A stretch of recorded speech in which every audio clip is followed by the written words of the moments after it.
First and foremost, you want to have a great running game in the National Football League. And I know that we talk about offensive lines and we talk about all that. Do you want to have a next-level running game where you create explosive plays? Because the O-line can only get you to the second level. That's it. If you want an explosive run game, you better have receivers that are willing to get dirty, that are willing to do the dirty work. And Stoke is blocked for a bunch of big-time running backs who are 1,000-yard rushers, 1,000-plus yard rushers. Were you there when what was your running back in Baltimore? Jamal Lewis? No. Ran for 2,000, right? Were you blocking them for them? No? No. You weren't there? No. Well, after Stoke left, the receivers really took on. Like they really started blocking. They really started blocking. He went for over 2,000. But the point is, if you want to get those breakout runs, you want to get those next-level runs, your receivers have got to be able to get in there and get dirty. And to Stokes' point, when he did his Telestrator Tuesday, Bryant was unbelievable on the edge, securing the edge. Cortland Sutton had a couple of, on their crack toss plays, had a couple of secure the edge plays that were just phenomenal. Mims had a couple of big-time blocks out there. Sherfield, they had a talking to. There was a come-to-Jesus meeting in that receiver room from Sean Payton and the rest of those offensive coaches that said, if you don't want to be here and you're not willing to sacrifice for your teammates, then guess what? You're not going to get to play for us anymore. It was one of those Mike Shanahan moments. And so I appreciate and I recognize all you guys that picked up your game because it's exactly what you did. All right, so let me get into some specifics now. By the way, also, Troutman did a really good job on the edge. For the majority of this game, that guy was dealing. Now, it was the Dallas Cowboys, but he was asked to do a lot of one-on-one issues with defensive edge players, defensive ends, and he locked dudes up. So I got to give him a ton of credit. Here's the one big difference for me. I counted, I think, 12 duo plays. What have I been saying for a while? There's too much variety in your game.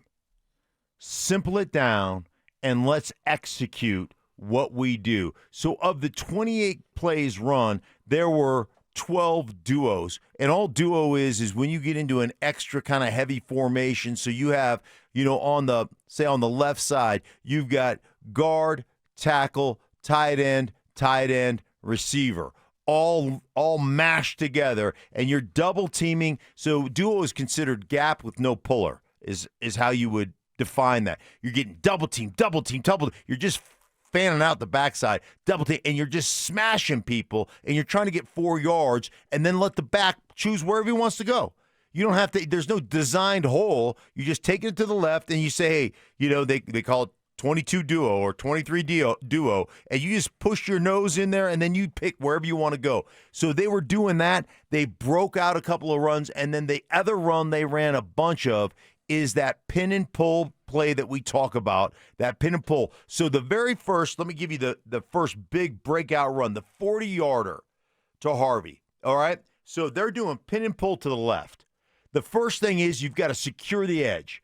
Pat Bryant, you're blocking a defensive end. You got to go down there, put your nose on him, and lock him down so we can pull the tackle around. So he goes down there, puts his nose in, wham, accepts it. Bowles, he pulls around. Now a combination between Bowles and Mims. You don't see this very often. Mims, block on the cornerback, release up to the safety. Bowles, he takes him over. Beautifully executed. They secure that, knock that out. So then you've got Polcheski at the guard position, goes and captures the onside linebacker, gets to his edge, and blocks him 15 yards down the football field, all right? Center secures his nose guard and overtakes him. Great reach block. Now, here's the beauty, and you probably saw it floating around the internet all day yesterday. You got Miners. He runs down and knocks the linebacker on his side ass over tea kettle, knocks him on the ground, then climbs up, knocks the safety on the ground, and then spins around and hits a trailer as Harvey goes down the sideline, 40 yards, bam, touchdown. Huge performance on that particular play. Big time getting it done. That's a 40-yarder. The very next play they run, they go weak side. This is a weak side, just belly play. And the cutback run, that is Dobbins, goes for 21 yards. Same thing. You lock it up, 13. He gets it. He's all dude. This is the one that Stokley was talking about on the belly sift coming back the other way, right? So he sifts across. Troutman gets beat across his face. And here goes Bryant cleaning it up. Don't pass color. That's a rule in the National Football League. If you're pulling and there is color in front of you and you're assigned to a linebacker as a second-level defender, but the color flashes in front of you, you know what you do? You don't pass it up. Those guys are in white. We're in orange. Go knock somebody's D in the dirt. That's what you do, and that's exactly what he did. Did you know what Troutman did to Pat Bryant after that play? Dapped him up. During the play. Dapped him up. You were paying attention. Dapped him up. That's what he did. Thanks, buddy. You saved my bacon. That's right. You're not my Canadian bacon. That he plays for the Nuggets. Not anymore. Yeah. It's turkey bacon. Turkey bacon. Turkey bacon. Much slimmer. Turkey bacon.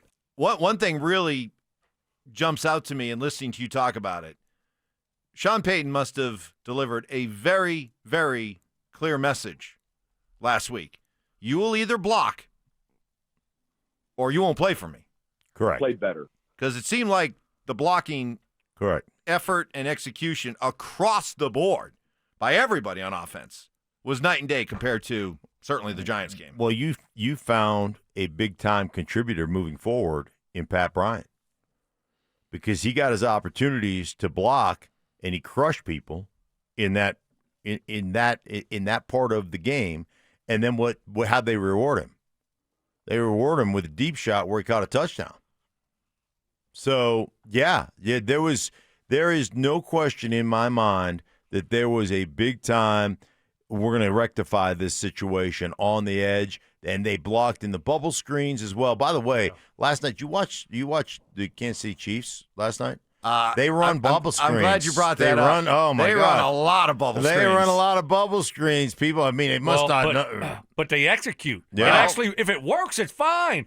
But when you're running them and you're losing yards or you're throwing interceptions, or your guys aren't blocking, that's right. They ran a couple of RPOs too, and those they executed those as well. Yeah, it's fine if you can execute it, but if you can't execute it, what are you doing? And that was a good go ball to Pat Bryant. Go ball. What a throw by Bo, and a great job of catching that and keeping both feet in bounds by We by should Pat change Bryant. it to a bow ball. A bow ball. Ooh, a bow ball. If you run a go route and he hits you, it's a bow ball. Wow. I like that. Look at you. I wasn't even joking. Right. That's not even a that's joke. good. A bow No, ball. no, I think that's genius. I think it is too. Real man of genius. I am Real man of There we go. genius. I'm really genuinely in awe right now. Right, you're like, how did that come out of that little guy's head? I know, but and maybe the best indicator of how well Pat Bryant played. Just look at the snap counts, right? I mean, that tells you the story, right? Oh, give me the snap count. What are the snap counts? Of the receivers, Courtland Sutton was out there for 53 of the 59 snaps that Bo played. Sutton was out there for 53. Franklin was out there for 40. Pat Bryant was out there for 35. Mims was out there for 19. Sherfield 11. That's perfect. So if you I don't need to see Sherfield for 11. I know Mark said he did a good job blocking. That's fine though.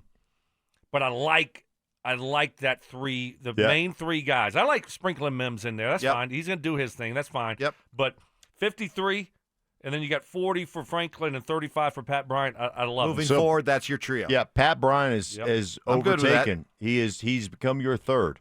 I'm good with that. He earned it. Yeah. He earned it. Yeah, he's playing really well, and he's tough. He blocks. He runs really good routes. He just competes. And you're just going to continue to see him get better and better. So here's my question. After watching what you did with Telestrator Tuesday in the run game, is that something that is sustainable moving forward, or is that just simply feasting on a bad Dallas defense?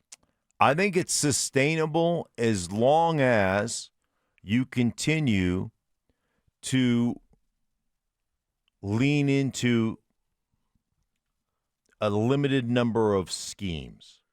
So So when I say, man, they ran duo, power, and counter. Those are all gap schemes. So a double team in duo is the same exact footwork as a double team in power, which is the same exact footwork as a double team in counter.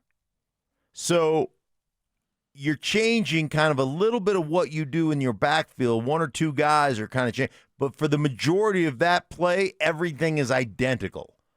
And so you're basically, when I say duo, counter, and power, and you're saying, okay, they ran, 11 or 12 duos and let's say 8 or 9 / counter powers, right?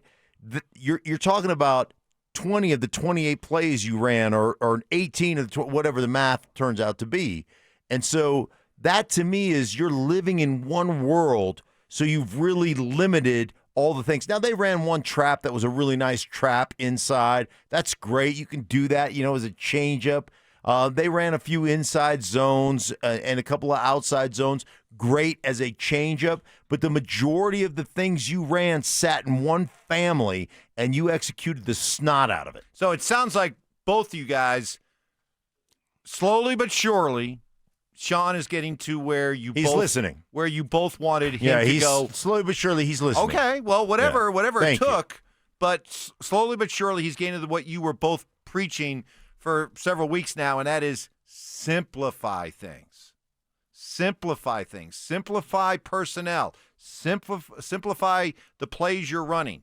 Let's get more consistency, and let's see what happens. More execution. Yeah, that will come from that consistency. Right. Execute, because if you simplify, the odds are you're going to execute better, and it's they were phenomenal. Yeah, against a bad defense, obviously, but hopefully it continues. But yeah, that was a great all-around performance. The run game was unbelievable. The pass game, deep, intermediate, short. I mean, everything was.